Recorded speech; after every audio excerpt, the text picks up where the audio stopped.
Salut à tous, bienvenue sur la chaîne Journal d'investissement. C'est ma deuxième vidéo sur Brix et je voudrais vous remercier parce que vous avez été 125 à voir la vidéo. Je trouve ça très encourageant, je vous remercie. Et là, je voudrais vous parler de la levée de fonds que Brix va faire dans 9 jours maintenant, le 15 avril. Ils vont faire une levée de fonds de 5 millions d'euros. Et voilà. Et on va parler un petit peu de pourquoi ils vont faire cette levée de fonds. Donc d'abord une petite parenthèse, donc je ne suis pas investisseur, je ne suis pas conseiller financier, rien de là, je suis un amateur. Je donne juste mes conseils, voilà, mon opinion et comment je vois les choses. Et enfin voilà. Alors pourquoi Brix fait cette levée de fonds? Alors Brix fait cette levée de fonds tout simplement pour obtenir des capitaux et pour pouvoir se développer en Europe grâce à leur filiale portugaise. Qui a été créé il n'y a pas longtemps, on l'a appris dans la vidéo de présentation. Et surtout d'attaquer le marché américain. Et pourquoi c'est une bonne idée? Tout simplement pour le retour des financements avec crédit. Parce que les États-Unis sont clairement en avance là-dessus. À ce niveau-là, ils comprennent qu'il faut avoir de la dette. C'est quelque chose de... Voilà, c'est comme ça qu'ils bâtissent des grosses fortunes là-bas. Tout simplement. Les États-Unis, c'est vraiment le meilleur pays pour aller faire ça.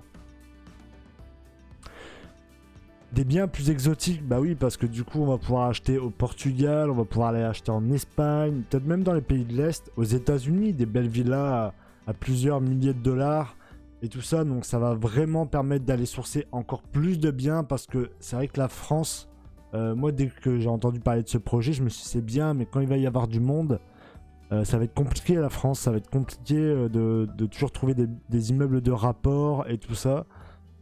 Donc, voilà. Donc pour moi, je trouve ça très exotique et très satisfaisant d'avoir un portfolio avec des biens d'autres pays. Forcément, je suis très content de garder l'argent en France, mais j'aime beaucoup cette idée aussi.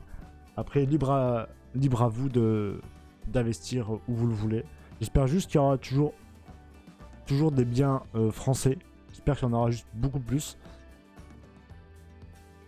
Mais je trouve vraiment l'idée super.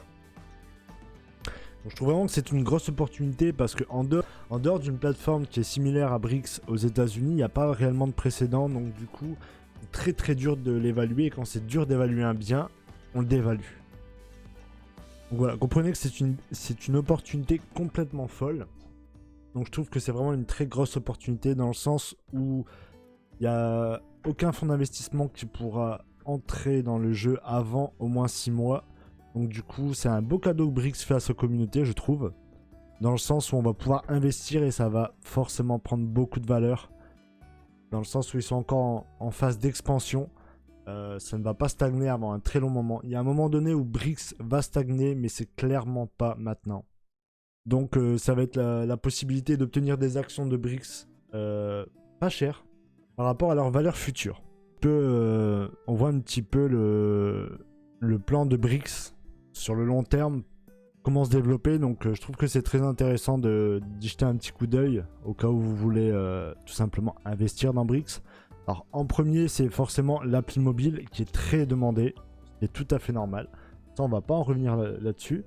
Donc deuxième trimestre 2022, donc ça devrait pas tarder dans les prochains mois, donc c'est vraiment cool.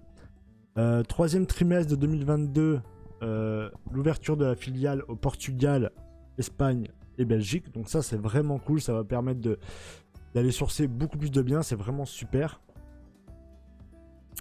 Quatrième trimestre, donc fin d'année 2022, 50 millions de biens vendus par mois. Ce serait complètement fou. En sachant que pour l'instant, ils tournent plutôt autour de 10 millions. Donc voilà. Et après, le Web 3.0, la blockchain et tout ça. Ça, ils sont restés plutôt vagues là-dessus, donc voilà. Alors, comment investir du coup dans Brix? Qu'est-ce que Brix nous propose pour investir chez eux? Donc, toujours l'investissement à partir de 10 €. Et d'abord, je vais vous parler de la BSAR. Alors, qu'est-ce que c'est que la BSAR? Alors, la BSAR, c'est un bon de souscription action accord investissement rapide.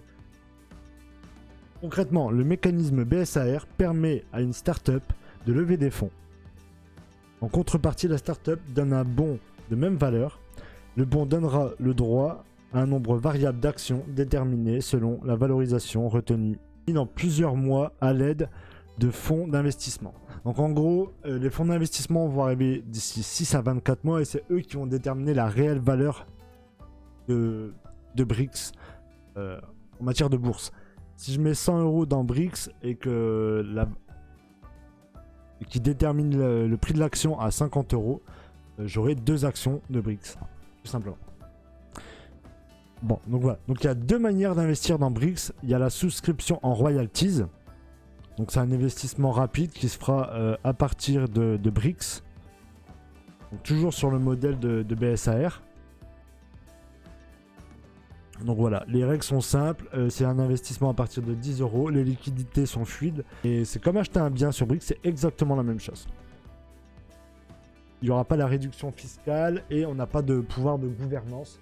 Et pour moi, ça c'est plutôt une bonne chose, parce que vaut mieux que ce soit BRICS qui est les rênes, et que ce ne soit pas confié à trop de personnes. Jusque là, ils se débrouillent très bien, ils montrent qu'ils se débrouillent très bien, donc... Moi, honnêtement, c'est la stratégie que je vais utiliser, c'est la souscription en royalties, voilà.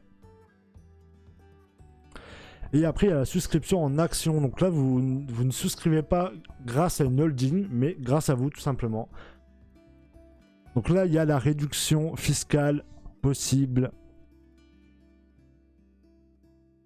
Donc IR, PEA et PME. Donc qu'est-ce que ça veut dire, tout simplement? Donc c'est la loi Madelin qui vous permet entre 18 et 25% de réduction fiscale, ce qui est un très net avantage.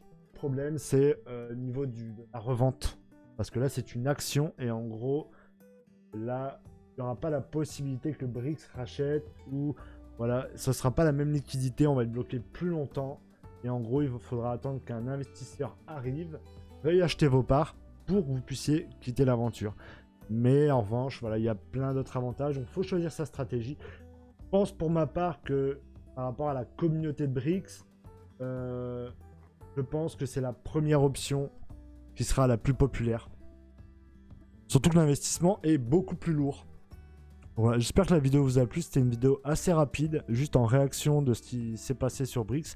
Donc clairement, moi, je vais investir la souscription aux royalties. Donc voilà, donc c'était pas une vidéo sur le suivi de mes placements. Là, c'était juste une petite vidéo réaction à ce que j'ai vu. Et je voulais vous donner un petit peu plus d'informations. J'espère que ça vous a aidé. N'hésitez pas à vous abonner, à liker, à commenter. J'aimerais beaucoup en parler avec vous. Et voilà, donc je vous remercie d'avoir vu cette vidéo. C'était une petite vidéo rapide. Et ma prochaine vidéo, ce sera d'ici une quinzaine de jours. Juste après la levée de fonds, justement, de BRICS.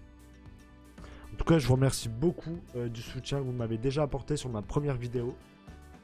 Merci beaucoup. N'hésitez pas à liker, à vous abonner et un grand merci de m'avoir soutenu pour ma première vidéo. Vous avez été 125. Ça m'a vraiment fait plaisir et ça m'a vraiment motivé à apprendre plus sur le domaine pour pouvoir vous le retranscrire et tout ça. Donc merci beaucoup.